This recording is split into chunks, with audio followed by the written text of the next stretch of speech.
So it's Tuesday night, and that's my workout night, and I'm just about ready to go. So I got my shoes, I got my water, I got my heart rate monitor, and my computer. It's all synced up, ready for my ride. And this game app, it allows me to ride with people from across the globe. I see Germans and Japanese and Australians, Brazilians, the full gamut. And as usual, we're all at the starting corral, and we're warming up, and there's usually the standard text bantering. Hi mate from Ireland, or good morning from the Philippines, or ciao from Italy, and howdy from Texas.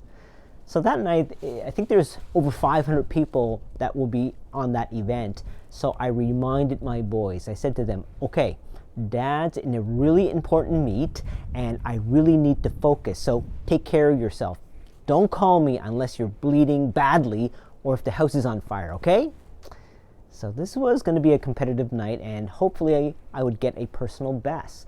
So I'm warming up, I'm getting all psyched up, I'm watching the avatars pop up, and just then I had an epiphany.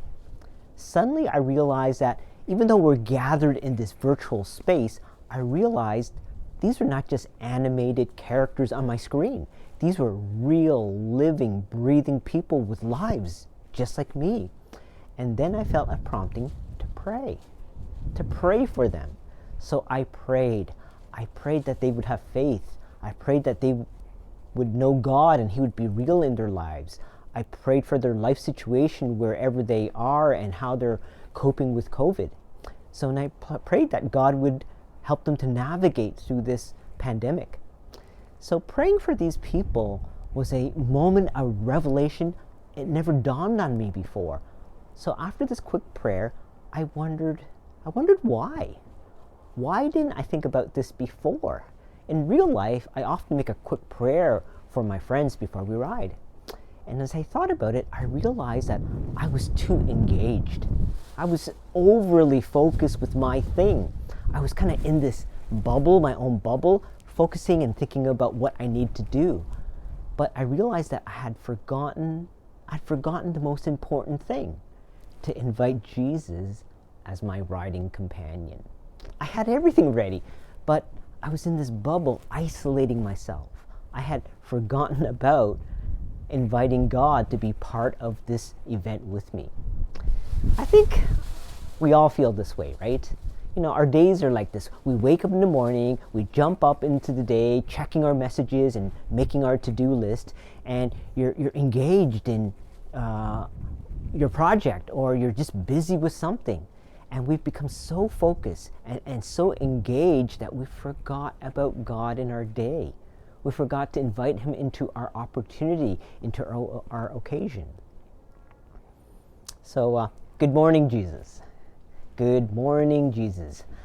You know, I've continued to do this every morning before I get up, before I get ready, before I shave and brush my teeth, and before I get ready for the day. I want to remind myself the most important relationship that I have is my relationship with Jesus. So something so simple can have such an important effect on me. If this was good enough for Mother Teresa, it's good enough for me. So we're here in our third week of Lent, and maybe you felt that you've fallen behind a little bit. Maybe you missed some days or prayers, and maybe you missed some fasting. So it's okay. I want to welcome you back. Start where you are and don't be discouraged. Say, good afternoon, Jesus. Good evening, Jesus. And when you invite Jesus into that space, He'll walk with you. You know, the substance of the spiritual life is this: speaking heart to heart with God every moment. It's in every conversation that we have God with us. And these Lenten practices of prayer and fasting and almsgiving, they're all habits that they don't end on Easter. It's something that we carry without through our entire lives. And these are habits that will shape us so that we can become the best versions of ourselves. However, when we deviate from these spiritual practices, we fall into temptation. Our lives are malformed, or they're deformed because we deviate from God's intended design for us. So before I get ahead of myself, let me give you the main idea for today. The main idea is very simple. Our Lenten journey calls us to live in the present moment, being fully aware and dependent on God. All right, so today I'm going to switch my sermon approach slightly. So instead of a structured teaching, I'm going to take this as a reflection. Brian's reflection on Scripture this week. Psalm 19. The heavens declare the glory of God. The skies proclaim the works of his hands. Day after day they reveal knowledge. They have no speech. They use no words. No sound is heard from them. Yet their voice goes out into the earth, their words to the ends of the world. In the heavens, God has pitched a tent for the sun. So here in David's psalm, he uses beautiful language to describe the splendor of creation. This is a wonderful witness of creation that brings the human spirit to see and to recognize God. This is what theologians call general revelation. General revelation means that anyone and everyone can notice God by considering the beauty and the intricacies of nature and creation. You don't have to have a degree in theology. You don't even have to be able to read or write or even speak. You just have to pause and notice. When we look up into the night sky and consider our place in the universe, how the earth is held by and sustained by the sun, and how our solar system fits within the hundreds of millions of stars within our Milky Way, and how our universe has over 100 billion galaxies just like ours. And it's just mind-boggling how vast our universe is. And we are so small, so small compared to the universe. It is said that for every grain of sand in this earth, and that's a lot of grains of sand, for every grain of sand here, it represents 10,000 stars out there. And this is absolutely incomprehensible. But when we pause to consider this, we can't help but to be in awe of God and his creation. And it is an experience that causes us to go beyond our imaginations. Lately I've been on a astronomy binge. I've been watching and consuming a lot of media on astronomy. And I've been fascinated with things like time-space paradox, black holes, antimatter, space travel, intelligent civilizations, and concepts like the Kardashev scale and the Fermi paradox. So astronomy has actually been making leaps and bounds. It is said that we are in this golden age of space discovery. Astronauts and cosmonauts, they experience this deeply and in a very profound way. When they are out in orbit in the space, in the space station or in the spacecraft, and they look out at this beautiful blue marble against this interstellar black backdrop, they report feelings of awe and wonder, of being transformed by what they describe as magical. And this is a well-documented phenomena with all astronauts. Psychologists call this the overall effect. This overall effect, it's that sense of overwhelming, life-changing awe. They describe it as this connectedness that they have with a sense of unity with everything. So when he looked out into the night sky, he had this overall effect, or call it epiphany or whatever. So looking into the sky, he pondered and he had a moment. He experienced something that was so grand, so immense, way beyond himself, that he praised God for it. And this experience, it doesn't happen automatically. It doesn't happen without conscious effort. Like our astronauts, they have to be motivated to train. They have to be accepted and qualified. Then they have to get into a rocket, blast off into space. And then when they look out into that tiny window, the magic happens. So think about it. Just being able to appreciate anything in life, beautiful music, a piece of art, a sunset, or even children playing, we need to pause, notice, and be present in the moment. living in the present moment is the key. For example, if you're not an artist like me and you don't enjoy fine art, you can be in and out of the gallery in 15 minutes flat or less. But if you enjoy art, you can spend the entire day there admiring all the beautiful pieces. Me, I don't know, I can be in Home Depot or maybe Princess Auto, and I can be in that present moment for hours. But my wife, like 2 minutes, that tops. So living in this present moment is what I want to reflect on. Instead of rushing through life, we need to slow down our pace so we can live in this present moment. When we practice this, we can appreciate life so much more and attend to God's purpose at this moment. When I look at Jesus' work and ministry, his days were full, but I never seemed to see him rushed and hurried. He was always intentional about every moment and never having to rush to the next thing. Jesus understood the importance of being present. Every moment of his life, we see him present with the people, sharing with their joys and sufferings and healing them in their pain. You know, how many times do we see Jesus correcting his disciples? All the time.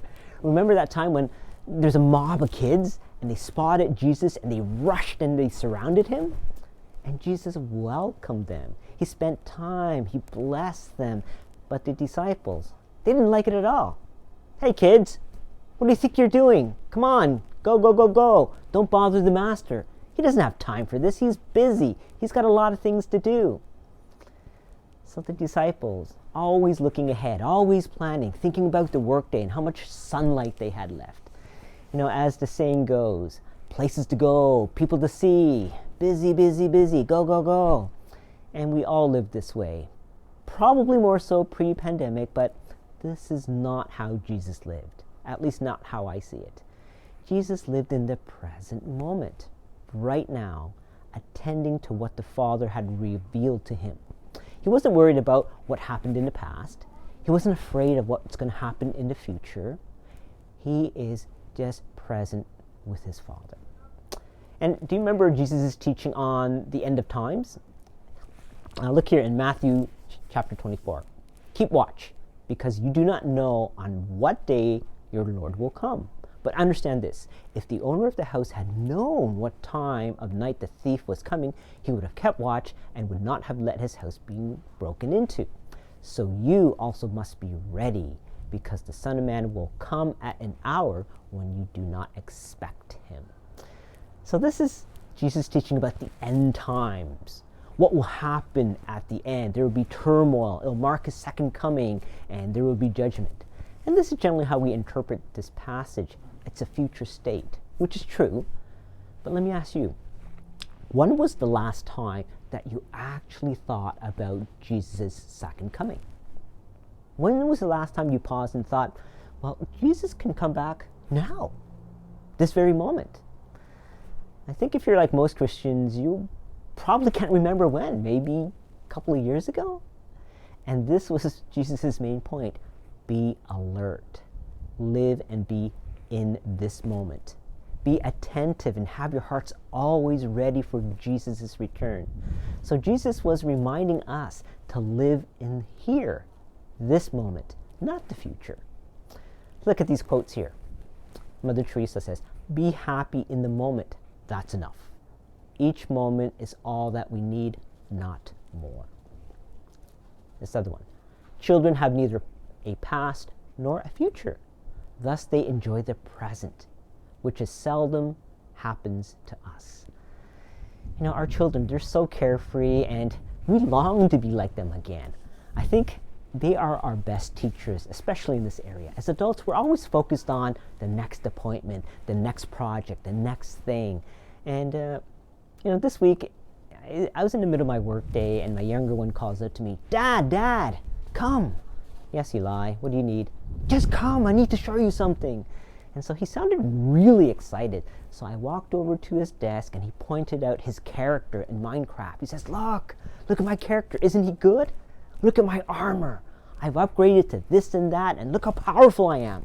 Look at what I can do. Watch.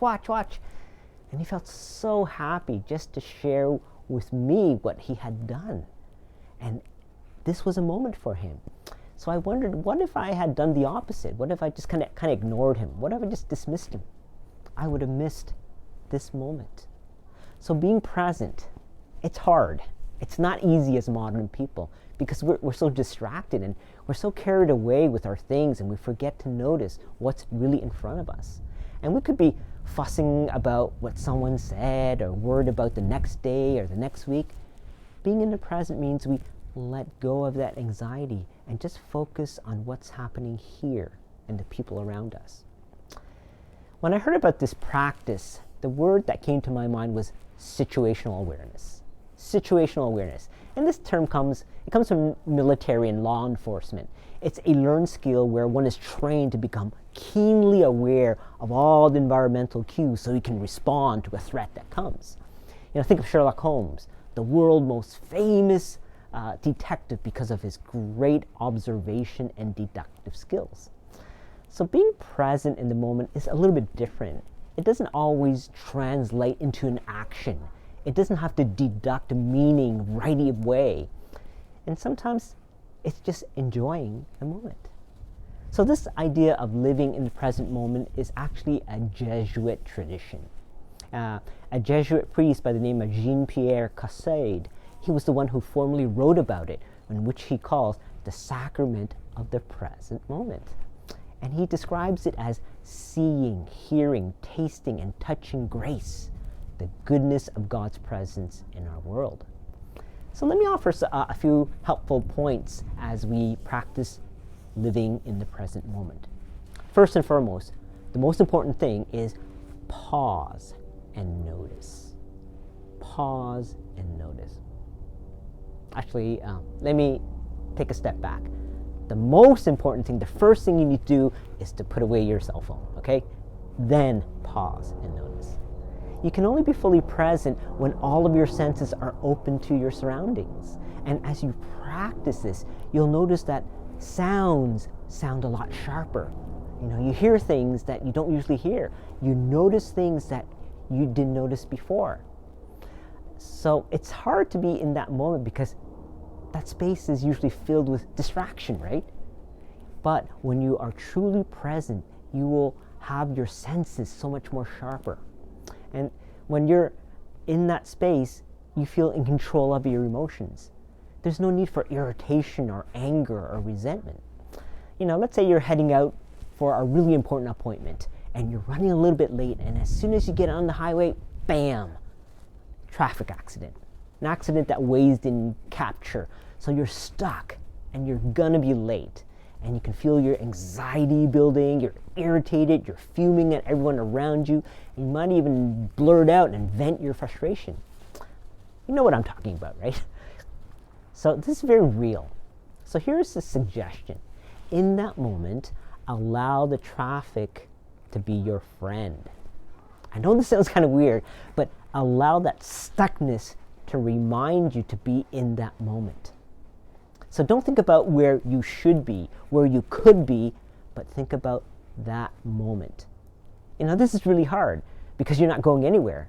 So just stay calm. Pay attention to your breathing. As you inhale, receive God's peace. And then as you exhale, release that anxiety. And just repeat it. And as you practice that, you'll be able to release your expectations and just appreciate where you are. You can even look at the other drivers, kind of smile at them, or maybe even have a conversation with them. Everyone's in the same boat. So just be patient instead of being agitated or angry. So you may wonder if this is just, denying your frustrations or ignoring your true feelings and just pretending to be happy. I don't think it's denial at all. We're human and we all get upset and angry, but instead of allowing that anger to control you and to feel resentment, you turn it over to God. Transform those negative emotions and receive God's peace. How many times have we told ourselves, I'm going to be more patient. I'm not going to blow up at my kids. I'm not going to lose it. I'm just going to be patient. But what happens? You fall into temptation. You choose anger over peace. You want them to feel your pain, right? We all know how that's like.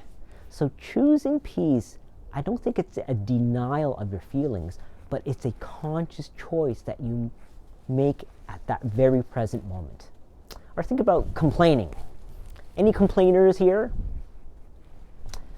When I feel the need to complain about something or someone, what's actually happening?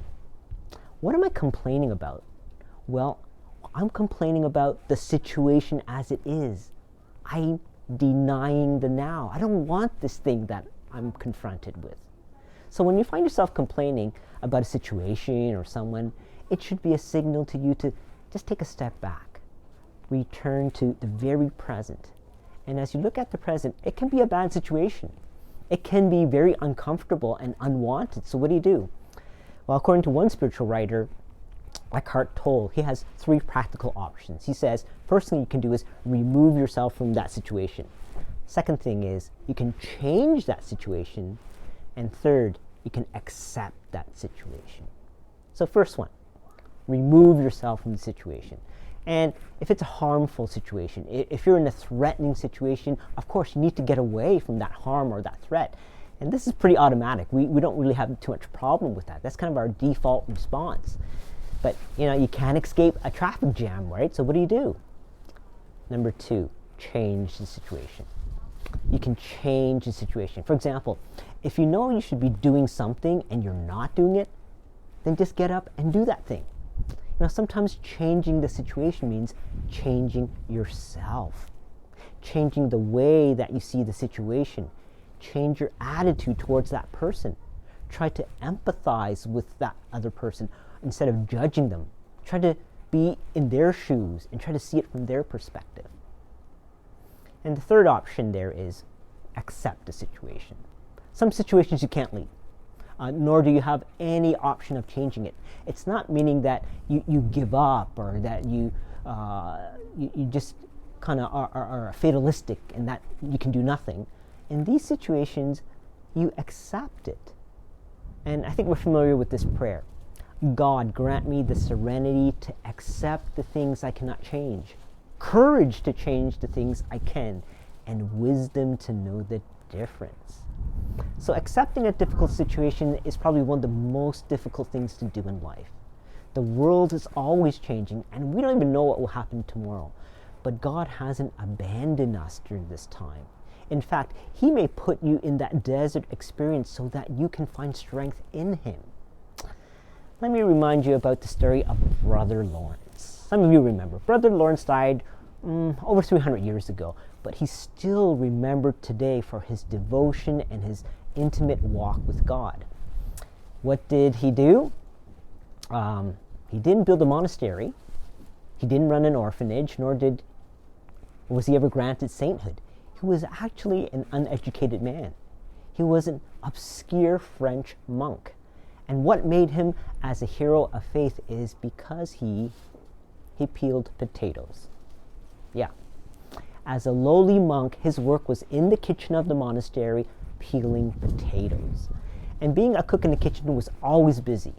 He wasn't given time to join the other brothers in prayer and worship because he worked in the kitchen. And he did this without change for 30 years.